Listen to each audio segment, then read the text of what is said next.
İndi Nuray bir neçə sual verəcəm, görək çevrədə nələr yadındadır. Çevrənin uzunluğu, 2 pi r. dairənin sahəsi, Pi r kvadrat. diametri nəyə bərabərdir?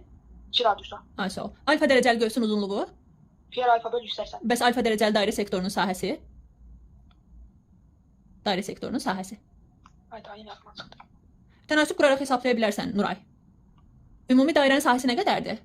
Pi r kvadratı. Bəs dairə neçə dərəcədir? 360. Onda mən 1 dərəcəlik yeri tapmaq üçün nə etməliyəm? Pi r kvadratın 360'a bölüp 6'ya vurmalıyım. Ay sağ ol. Bu da sənə verir dairə sektorunun sahəsi. Düzbucaqlı üçbucaqda xarici çəkilən dairənin radiusu, Düz bucaq c bölü 2. bəs daxilə çəkilən? A üstə gəl b çıx c bölü 2. Ay sağ ol. Bərabər tərəfli üçbucaqda xarici çəkilən çevrənin radiusu, A kökdə 3 bölü 3. bəs daxilə çəkilən çevrənin radiusu? A kökdə 3 bölü 6. Ay sağ ol. Bəs istənilən üçbucaq üçün böyük yer, yəni xarici çəkilən çevrənin radiusu. ABC bölü 4 s. Oradakı s nədir? Üçbucağın sahəsi. Necə hesablanır üçbucağın sahəsi? 2'də 1 AH. Bəs Nuray bucaq verilibsə, üçbucağın bucağı verilibsə necə taparsan xarici çəkilən çevrənin radiusunu? Sinus var teoremi. Yəni, A bölü sinüs alfa, B bölü sinüs beta, C bölü sinüs gamma bərabərdir. O da bərabərdir 2 bölü 7. ay sağ ol, 2 böyük yerə bərabər. Diametri söykənən daxili bucaq nəyə bərabərdir? 90 dərəcə. 90 dərəcəyə. Kəsişən iki vətər arasındakı bucağı necə taparsan?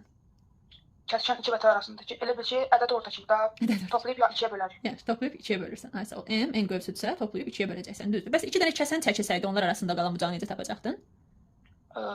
Major qövs çıx minor qövs bölü 2. Ay sağ ol. Major qövs deyəndə nə başa düşürük?